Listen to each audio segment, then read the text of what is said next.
Okay, the 2 degrees Celsius. Now, I'm sure all of you have heard this or covered this in maybe other classes. 2 degrees Celsius, what is it? What does it mean exactly?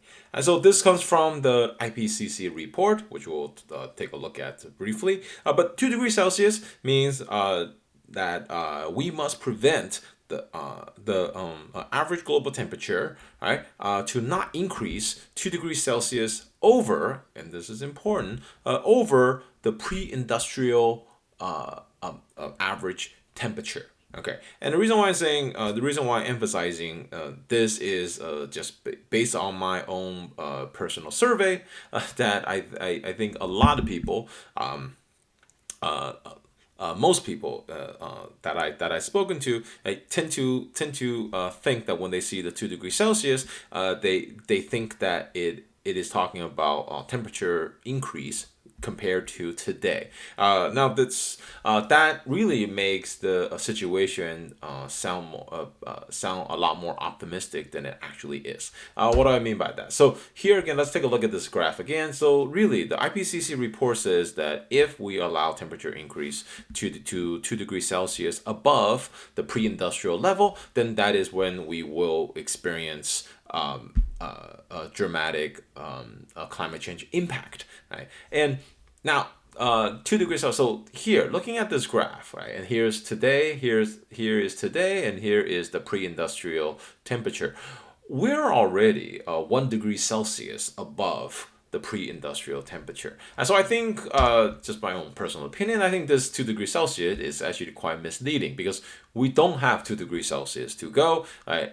We already used up basically 1 degree Celsius of this 2 degrees Celsius. And so really, we really cannot allow, if we were to prevent this climate catastrophe, we cannot allow another degree Celsius of temperature increase. Okay, so IPCC. Let's take a look.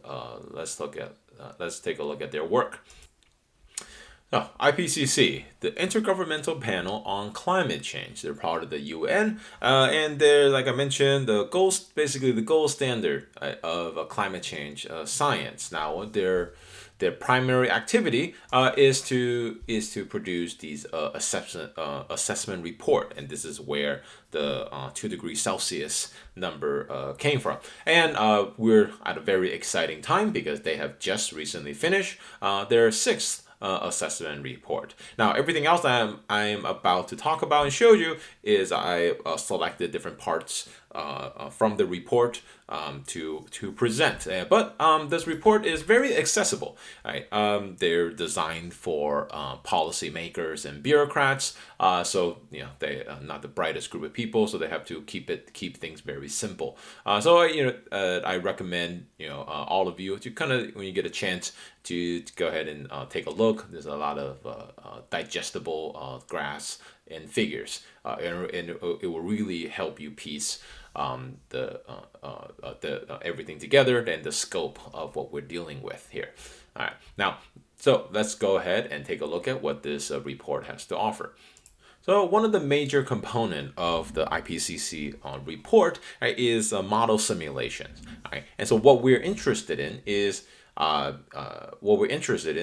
effect of CO2 concentration, which we can control, or at least because it's due to human activities, we have some control over CO2 concentration. Okay, and we want to know, given a CO2 concentration, what is the expected temperature change, right, relative to pre-industrial time that we can expect. Right? And so IPCC report runs hundreds of simulation, right, adjusting parameters, things like GDP growth, unemployment rate, weather pattern, migration pattern, population growth, and hundreds of variables, right, that we need to either predict or assume. Right? Now, so all these factors are going to create a wide range a wide range of expected temperature change.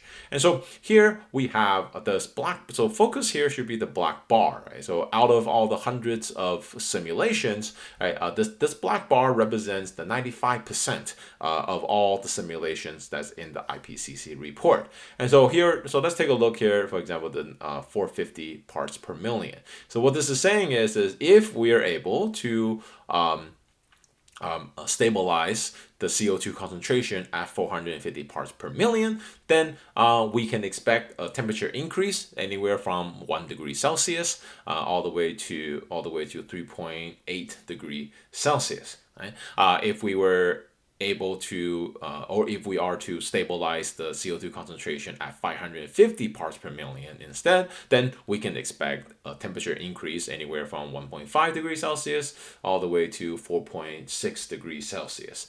The blue lines here are the outliers, so these are the extreme conditions. The models, so these are the models that make some extreme predictions on various parameters. Okay, so the black bar is what we really should look at. Now, this line in the middle here, right, that is the 50th percentile of the model simulations.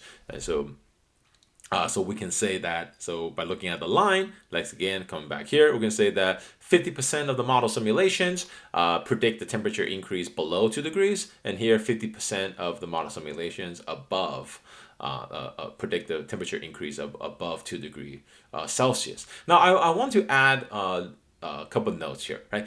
This is not, for those of you who have taken statistics, this is not a confidence interval.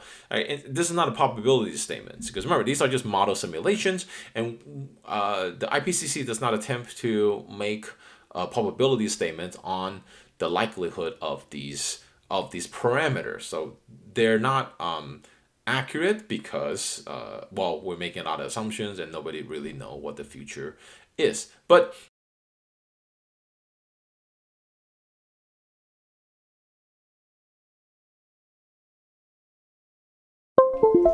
okay, so we experienced a power outage there for the moment. Let's pause.